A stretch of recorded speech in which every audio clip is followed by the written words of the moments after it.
صبر کا، شکر کا، قناعت کا، رجوع اللہ کا سبق دیتے ہیں. اصل موضوع ہی ان کا ہے.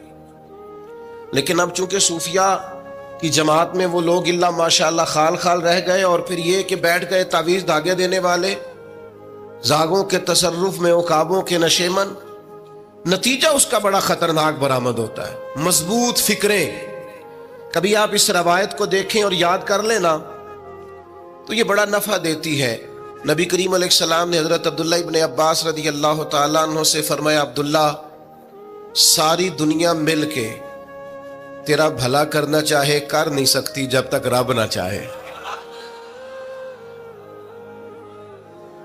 اور فرمایا سارے دنیا دار مل کے تیرا کچھ بگاڑنا چاہیں بگاڑ نہیں سکتے جب تک رب نہ چھوڑ دے بیٹا. آپ جب تک اللہ نہ چاہے تو پھر رجوع تو اللہ کی جانب کرنا چاہیے. نبی اکرم صلی اللہ تعالی علیہ وسلم نے اپنی امت کو توانائی اس بات سے دی کہ اللہ ہمارے ساتھ ہے. آپ دیکھیے فکری تندرستی کتنی زیادہ ہے کہ 1000 کے مقابلے میں 313 لوگ ہیں. نہ اسلحہ پورا ہے، نہ گھوڑے پورے ہیں، نہ خوراک پوری ہے، لیکن وہ میدانوں میں اس طرح لڑے ہیں کہ 1000 کو بھاگنے پر مجبور کر دیا. وہ ابو جہل نے جب کہا نا جاسوسوں سے کہ جاؤ پتہ کر کے آؤ، تو انہوں نے آ کے کہا وہ تو 313 لوگ ہیں، بچے بھی ہیں، بوڑھے بھی ہیں، چیز کوئی نہیں پاس. تو ابو جہل کہنے لگا پھر تو انہیں گھوڑوں کی پشتوں پر باندھ کے مکے لے جائیں گے، وہاں جا کے دیکھیں گے کیا کرنا ہے. تو جاسوس کہنے لگا سردار اگلی بات بھی سننا، ہے تو 313 لیکن جان ہتھیلی پہ رکھ کے آئے. جس کے خیمے کے پاس سے گزرے ہیں شہادت کی دعا مانگتے دیکھا ہے. ان کی آنکھوں سے چمکتی ہوئی روشنی اور ان کے لفظوں سے پھوٹتا ہوا ولولہ اور ان کی آوازوں سے نکلتا ہوا دبدبا کسی جگہ بھی انہیں کمزور نہیں ہونے دیتا. ان کے اندر کہیں بھی کوئی کمزوری نہیں آنے دیتا.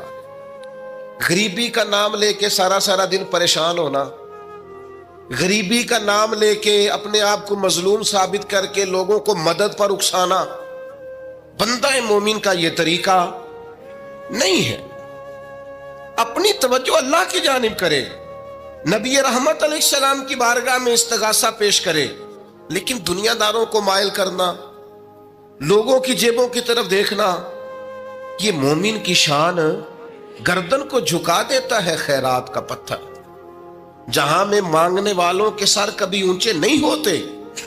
اور غیرت ہے بڑی چیز جہانے تگو دو میں. بھائی آپ طاقتور بنے. دیکھیں نا ایک نوجوان نے آ کے حضور کی بارگاہ عالی مرتبت میں عرض کیا تھا، یا رسول اللہ صلی اللہ علیہ وسلم غریب ہوں کچھ دیجئے. تو حضرت جابر ابن عبداللہ رضی اللہ تعالیٰ عنہ فرماتے ہیں ہم نے حضور سے بڑا کچھ سنا، یہ لفظ نہیں لفظ لا، یعنی میرے پاس نہیں ہے، یہ ہم نے حضور سے سنا ہی نہیں. ایسا کوئی محبوب کہیں ہوگا نہ کہیں ہے، بیٹھا ہے چٹائی پہ مگر عرش نشیں ہے، اور ملتا نہیں کونین کو کیا کیا تیرے در سے، بس ایک لفظ نہیں ہے جو تیرے لب پہ نہیں ہے. اور یہ فاضل بریلوی رحمت اللہ علیہ کا انداز بھی دیکھیے، کہتے ہیں واہ کیا جود و کرم ہے شہ بتہا تیرا. اور یہ ذرا دیکھیے شعری ذوق دیکھیے، واہ کیا جود و کرم ہے شہ بتہا تیرا، نہیں سنتا ہی نہیں. نہیں کیا انداز ہے. اب یہ کیسی زبان ہے اور کیسا یہ محاورے کا استعمال ہے. جو شعری ذوق رکھتے ہیں وہ سمجھیں، کہتے ہیں نہیں سنتا ہی نہیں. کون؟ مانگنے والا تیرا. یا رسول اللہ آپ سے مانگنے والا نہیں سنتا، حضور عطا کرتے. اور ایک جگہ پہ فرماتے ہیں میرے کریم سے گر قطرہ کسی نے مانگا، دریا بہا دیے ہیں دربے بہا دیے ہیں.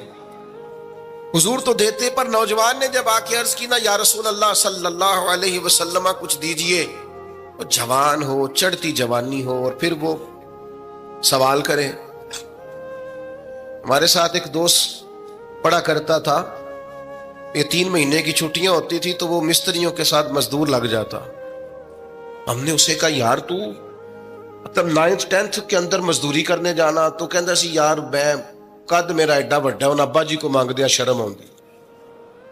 یہ سوچ نوجوانوں میں پیدا ہونی ضروری ہے. اب میں ابا جی سے مانگوں, مجھے تو دینا چاہیے. اس نے آ کے عرض کی یا رسول اللہ صلی اللہ علیہ وسلم کچھ دیجئے, تو حضور فرمانے لگے تیرے پاس کچھ بھی نہیں. اس نے کہا ایک پیالہ ہے میرے پاس گھر میں اور ایک کمبل ہے. اتنا غریب بندہ ہے کوئی محفل میں جس کے گھر میں ایک ہی پیالہ ہو, ایک ہی کمبل ہو؟ کوئی بھی نہیں اتنے بڑے مجمع میں. لیکن اگر کوئی ہماری غریبی کا رونا پوچھے تو میرا خیال ہے ہر تیسرا بندہ دوسرا بندہ غریب ہے, اور بڑا ہی غریب ہے. ایک پیالہ ایک کمبل. کریم نے فرمایا لے کے آؤ. وہ لائے تو محبوب فرمانے لگے کون خریدے گا؟ ایک نے کہا 1 دینار, ایک نے کہا 2 دینار. محبوب نے بولی لگوا دی, 2 دینار کا بیچ دیا. فرمایا جا 1 دینار کی روٹی لے جا. یہ نوجوانوں کو فکر دی کہ وہ انویسٹمنٹ میں تم نے ذات سے اپنے گھر سے لینی ہے. وہ 10-15 ہزار کا ٹھیلا بھی کسی سے نہیں کہنا تو لگا کے دے. جاؤ 1 دینار کا کھانا لے جاؤ, 1 دینار کا کلاڑا خرید کے لاؤ. صحابہ فرماتے ہیں وہ کلاڑا لایا, پر نصیب دیکھو اس کلاڑے میں دستہ نبی کریم نے اپنے دستے مبارک سے لگایا. فرمایا جا جنگل میں جا کے لکڑیاں کاٹ اور بیچ, کھا بھی اور کھلا بھی, پی بھی اور پلا بھی, 10 دن مجھے نظر نہ آنا. یارو یہ کیا بات ہوئی؟ مایوس رہنا, کمزور رہنا, فلانے نے میرے ساتھ تعاون نہیں کیا تو میں پیچھے رہ گیا, فلانے نے ہاتھ نہیں پکڑا. تو اپنی دنیا آپ پیدا کر, اگر زندوں میں خود جد و جہد کر, میدان میں اتر, ہمت کر. حضرت حسن بصری رحمت اللہ علیہ کے پاس ایک نوجوان نے آ کے عرض کی حضور بس آج کے بعد میں نے کام نہیں کرنا. فرمایا تمہیں کیا ہوا ہے؟ کہنے لگا آج میں نے عجیب منظر دیکھا ہے. میں نے دیکھا ہے کہ ایک شیر نے شکار کیا بکرے کا, آدھا کھایا ہے, آدھا منہ میں پکڑ کے پہاڑی پہ چڑھ گیا. وہاں ایک نابینا لومڑی بیٹھی تھی, باقی کا اس نے اسے کھلایا ہے. تو حضور میں یہ سمجھ گیا ہوں کہ جو رب اس نابینا لومڑی کے لیے بندوبست کرتا میرے لیے بھی کرے گا, لہذا میں نے کام نہیں کرنا. حضرت حسن بصری بڑا مسکرائے, فرمانے لگے کہانی میں کردار تو نے 2 دیکھے, ایک شیر ایک لومڑی. فرمانے لگے کیا بات ہے تیری, تو نے لومڑی بننے کا پروگرام بنایا, شیر بننے کا کیوں نہیں بنایا؟ تو شیر بننا, شکار کر, خود بھی کھا دوسروں کو بھی کھلا. یہ کیا بات ہوئی؟ امت کے جوان فائلیں لیے دفتروں کے چکر لگاتے اور اپنی بغل میں کاغذات لیے امبیسیوں کے پھیرے کاٹتے اور ایجنٹوں سے سوال کرتے کہ مجھے ملک سے باہر جانا ہے, کیا طریقہ ہے؟ یہاں رہ کے بھی محنت ہو سکتی ہے, اپنی مٹی پہ چلنے کا سلیقہ سیکھو. سنگ مرمر پہ چلو گے تو پھسل جاؤ گے. دوستو سنو, میرے کریم نے فرمایا جا لکڑیاں. ایک پیشہ برا ہے میرے بھائیوں, ایک پیشہ, وہ ہے کسی کے آگے ہاتھ پھیلانا. باقی دنیا میں کوئی پیشہ برا جو ٹھیلا لگاتا ہے اور مالٹے بیچتا ہے اور سیب بیچتا ہے, بڑا عزت والا آدمی. یہ شارٹ کٹ چھوڑ دو, دوسروں پہ بھروسہ کرنا چھوڑ دو. وہ شاعر ایک بیٹھا تھا نا, شاعر مجھ سے ناراض نہ ہو جائیں, تو کئی دفعہ وہ شعر و شاعری میں بھی ان کی حالت بڑی خستہ ہو جاتی ہے. جن دنوں لوگ پتلے کپڑے پہنتے ہیں, بعض شاعروں نے ان دنوں میں بھی موٹی چادر لی ہوئی ہوتی ہے. تو ایک جگہ بیچارہ بیٹھا تھا کونے میں, اللہ ماشاءاللہ سب کی بات نہیں, تو حالت ایسی خستہ تھی. ایک بندہ 5 روپے پھینک گیا, تو تھا خوددار, بڑی تکلیف کو اٹھا اپنے پیسے. تو اس نے کہا آپ کی حالت بتا رہی ہے, آپ کو ضرورت ہے. اس نے کہا ضرورت پڑی تو اللہ رسول سے مانگوں گا, تیرے سے کیوں مانگوں گا؟ شعر بڑا قیمتی کہا. اس نے کہا یہ آرزوئے کرم اور میں آپ سے کروں, یہ آرزوئے کرم اور میں آپ سے کروں, یہ بھیک اس کو دیجئے جس کا خدا نہ ہو. میں تو وارث ہے میرے اللہ رسول, میں کو لاوارث ہوں کہ تیرے سے مانگتا پھروں.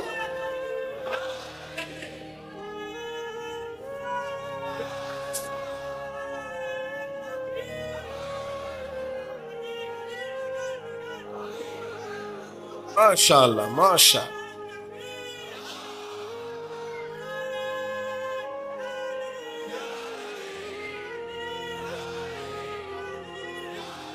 بس ہم سمجھے ہماری قیمت وصول ہو گئی. اگر خودداری پر نوجوان نعرے لگانے لگ گئے تو پھر تو بات بن گئی. لگتا ہے محنت کا ارادہ بن گیا ہے. انشاءاللہ تعالی کشکول ٹوٹنے کا ٹائم آ گیا ہے. کرم کی برکھا برسے گی. یہی ملت کا جوان قیادت کرے گا. اور یاد رکھنا ہمیشہ قیادتیں غریبوں کے بچوں نے کی ہیں. جنہوں نے آدھی قیمت پہ کتابیں لے کے پڑھی ہیں, بڑی ڈگریاں انہوں نے حاصل کی ہیں. یہ کمزور نہ پڑھو. نبی پاک داعیہ اللہ ہے, حضور نے جگایا ہے. 15 دن نظر نہ آنا, مزدوری کر. وہ نوجوان 15 دنوں کے بعد آیا. اب تیرا حال کیا ہے؟ اس نے کہا حضور پہلے ایک پیالہ تھا نا, اب سارے گھر کے برتن بن گئے. پہلے ایک بستر تھا, اب سارے گھر کے بستر. اور نوجوانوں, ہم نے سہارا بننا ہے.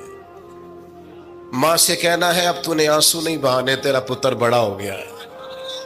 بہن سے کہنا ہے اب تو کبھی پریشان نہیں ہوگی, تیرا بھائی بڑا ہو گیا ہے. بوڑھے باپ کے پاس بیٹھ کے کہنا ابا جی بس اب آنسو پوچھ دو, آج کے بعد پریشان نہیں ہونا, پتر جوان ہے. اپنی بیوی سے بچوں سے کہنا کہ کسی خواہشات پوری کرنے کے لیے تمہیں دیر تک انتظار نہیں کرنا پڑے گا, ہم میدان میں ہیں. بس اپنی مٹی پہ چلنے کا سلیقہ سیکھو. سنگ مرمر پہ چلو گے تو پھسل جاؤ گے. نبی پاک نے محنت کو سپورٹ کیا ہے, مشقت کو سپورٹ کیا. حضور علیہ السلام نے فرمایا سب سے بہترین کمائی وہ ہے جو تو اپنے 2 ہاتھوں سے محنت کر کے کھاتا ہے.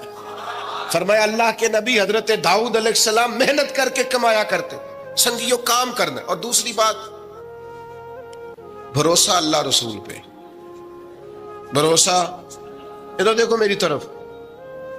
دنیا داروں سے امیدیں لگا لیتے ہو بہت زیادہ, تو دنیا دار بندے بیچارے کمزور ہوتے ہیں. جی یہ الیکشن کے دن تھے, گزشتہ سے پیوستہ الیکشن جو گزرا ہے, تو میرا ایک پیار والا دوست بھی ایک ایم کے امیدوار کا بڑا ووٹر سپورٹر تھا. یہاں اس نے اس کا بیج فوٹو والا لگایا ہوا تھا. میں رات کو دیر سے جلسے سے لوٹ رہا تھا تو وہ کھڑا تھا باہر, اور اندر امیدوار صاحب تقریر کر رہے تھے. میں نے کہا ادھر آ. وہ آ گیا. میں نے کہا تو بڑا ووٹر سپورٹر ہے, جا تقریر سن جا کے. تیرا لیڈر تقریر کر رہا ہے, تو باہر گھوم رہا ہے. کہندا ہے پیر صاحب جھوٹ پہ ماردا جے سارے, جھوٹ بول رہا ہے, کرنا کرانا کچھ نہیں. تو میں کہ یار جی ایڈے پکے ووٹر سپورٹر نو بھی پتا ہے کہ جھوٹ پہ ماردا ہے, تو ہم تو ویسے ہی سپورٹر نہیں ہیں. ہم نے تو کی محبت تو سیاست کا چلن چھوڑ دیا. ہم اگر عشق نہ کرتے تو حکومت کرتے. او بھائی, جب پکے ووٹر سپورٹروں کو امیدیں نہیں ہیں تو آپ کن سے امیدیں لگائے بیٹھے ہیں؟ آپ جدوجہد کریں, اور امیدیں اللہ رسول سے. نبی پاک علیہ السلام نے فرمایا جو رب پہ بھروسہ کرے گا اللہ کی رحمت اس کی کفایت کرے گی. وَمَن يَتَوَكَّلْ عَلَى اللَّهِ فَهُوَ حَسْبُهُ, وہ اللہ پہ بھروسہ کرے گا اللہ اس کے لیے کافی ہو جائے گا. ادھر دیکھو یار موبائلوں والے دوستوں, بات سنو. گھبراہٹ نہیں, ٹینشن نہیں, انزائٹی نہیں, ڈپریشن نہیں. مومن اور ڈپریشن, مومن اور انزائٹی, مومن اور ٹینشن. او جی مجھے پتہ نہیں مجھے کیا ہو رہا ہے, جی مجھے خوف آتا ہے. آپ کو خوف آتا ہے مومن ہو کے؟ آپ کو یہ کرونا کے دن تھے تو مجھے لے گئے ایک سرکاری ہاسپٹل میں, آپ کچھ یہاں بات کریں, لوگوں کو حوصلہ دیں. تو ایک ڈاکٹر صاحب مجھ سے کہنے لگے جی مجھے نہ تنگ جگہ بڑی گھٹن ہوتی ہے, تو موت سے بڑا ڈر آتا ہے, قبر تو بڑی تنگ ہوتی ہے. میں نے کہا ڈاکٹر صاحب کچھ بھی. کہنے لگے سانس ہی نہیں آتا, چاروں جانب سے بند ہے. تو میں نے کہا بچہ بھی تو ماں کے پیٹ میں سانس لیتا ہے نا. آپ نے تو سبحان اللہ کہا. وہ ڈاکٹر تھے, انہوں نے نہیں کہا. وہ کہنے لگی جو تے اماں لیندی صاحب. ہنستے نہیں جی, باتیں ہنسنے کو نہیں سنا رہا, میں فکری باتیں کر رہا ہوں. کہا وہ تو اماں آکسیجن لیتی ہے تو بچے کو جاتی ہے. تو میں نے کہا چلے ڈاکٹر صاحب وہ جو انڈے سے بچہ نکلتا ہے اس کے تو چاروں جانوں کوئی صورت نہیں ہوتی سانس کی. تو مجھے کہنے لگے آپ کہنا کیا چاہتے ہیں؟ میں نے کہا میں یہ کہنا چاہتا ہوں قبر کی 2 حالتیں ہیں.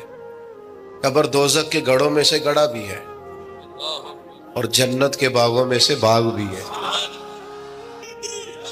سنو یار، اللہ آپ کو خوش ہو. ماشاء سنیں جی، سنیں. میں نے کہا اگر کسی کا یہ ذہن بن جائے کہ مرنے کے بعد میں نے باغ میں جانا ہے، 1 منٹ کے لیے سوچو نا یار. یعنی ادھر قبر بند ہوئی تو نیچے باغ، اور باغ بھی معمولی نہیں، جنت کے باغوں میں سے باغ. اور باغ ایسا شاندار جس میں آنکھ کھلی تو پہلی زیارت ہی مدینے والے معبود کی.